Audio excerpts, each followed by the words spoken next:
Welcome back to the new SEC podcast. I'm Hunter Ziesman here with Randall Ledet Jr., and we are talking Oklahoma football, traveling across country to Temple. Oklahoma right now coming off of one of the biggest wins in the country last week, beating Michigan down in Norman. I thought it looked pretty convincing of a win when looking at this Oklahoma team and what they could bring to SEC play for the rest of the season. They have another game here against Temple. So now looking at this one, 24.5-point favorites as they hit the road. What are we thinking?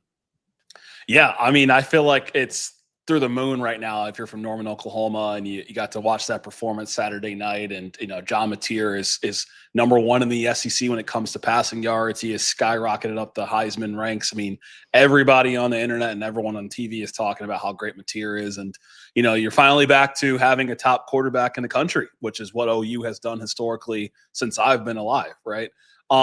They're facing Temple. They're traveling to Temple. Don't sleep on Temple. That's I'm gonna say. I'm gonna go out there and say it, right? They got a quarterback, Evan Simon. He's pretty solid. 422 yards in the season, 9 touchdowns. They haven't played great competition. Oklahoma's defense is suffocating. We saw that against Bryce Underwood, but this could be a trap game and not a game that they're going to lose. I'm not saying they're going to lose, but it's a game where you want to come out ready and have no slouch in your preparation, no slouch in your posture when you come to play a game like this in Philadelphia, nonetheless. Yeah, that's a big part of it is where this game's being played. We don't see a whole lot of SEC play out of conference on the road. Now this one here. Above the Mason-Dixon line. Right. And I mean, we saw what happened last year when they played Oklahoma, laid the smackdown on them. But yeah, I could see that a potential hangover coming out of a big win like LSU, South Carolina, week 2. Could be something like that. I don't see it happening. I don't see any path where Oklahoma doesn't cover in this game. Now, to talk about Oklahoma and what they bring into this game from last week, we saw the dual threat capability that John Mateer has.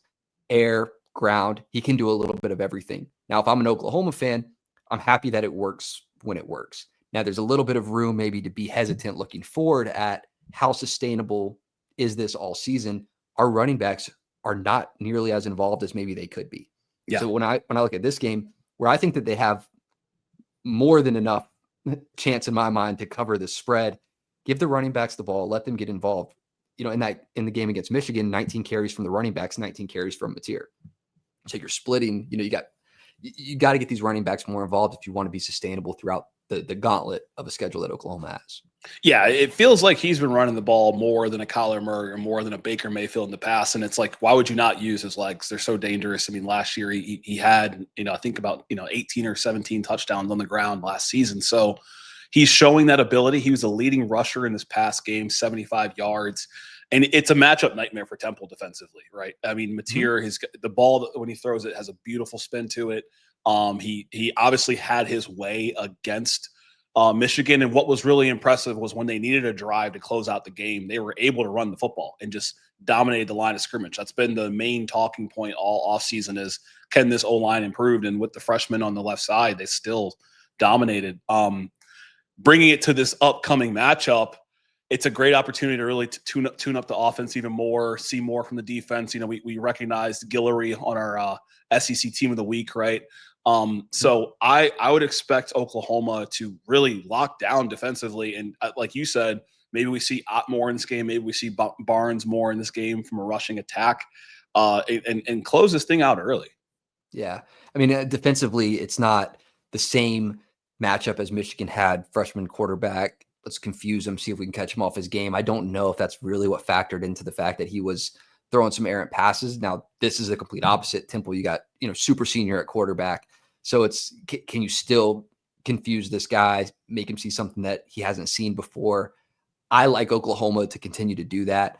They have a great running back in Jay Ducker, who's been great this year at Temple, 7.4 yards per carry at this point against inferior competition, must mention. But, Oklahoma did pretty good last week in containing Justice Haynes, aside from the one big breakaway play to start the second half. Aside from that, I thought they did really well in stopping the run. So I agree. I could see Oklahoma locking down defensively, and that gives the offense more and more reps to continue to develop. Yeah, and I think that's got to be the posture I would come into this game. And for people that are new to following Temple football, partially myself included, right? They played Howard. Howard's an FCS school, HBCU school, and they played UMass, beat UMass. For context, UMass lost to Bryant last week. Bryant is a FCS school out of Rhode Island. So UMass is D1. I want to say they're in the A10 or they're in the MAC. But this competition, I mean, Oklahoma's dominant. Would expect a lot from the offense. Would expect the defense to really lock this team down. I feel like they cover this spread with ease personally, and really gliding their way to what would be the next game being Auburn. Correct? Yeah. So final predictions from you, Hunter, or final thoughts?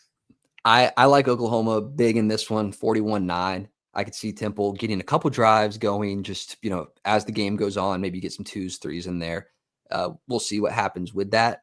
But I like them to win big. Hopefully they get the running backs more involved. That's really what I want to see from Oklahoma.